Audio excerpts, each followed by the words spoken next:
बाप तसा नव्हता पण बेटा त्याच्या पुढच्या 4 पावलं पुढे आहे.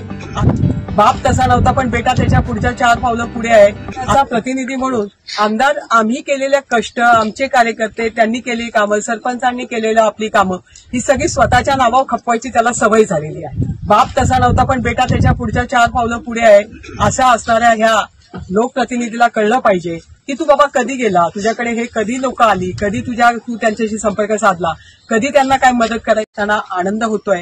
कारण काय इथे असं आहे की तालुक्याचा प्रतिनिधी म्हणून आमदार आम्ही केलेल्या कष्ट, आमचे कार्यकर्ते त्यांनी केलेली कामं, सरपंचांनी केलेलं आपली कामं ही सगळी स्वतःच्या नावावर खपवायची त्याला सवय झालेली आहे. बाप तसा नव्हता पण बेटा त्याच्या पुढच्या 4 पावलं पुढे आहे अशा असणाऱ्या ह्या लोकप्रतिनिधीला कळलं पाहिजे की तू बाबा कधी गेला, तुझ्याकडे हे कधी लोक आली, कधी तू त्यांच्याशी संपर्क साधला, कधी त्यांना काय मदत करायची.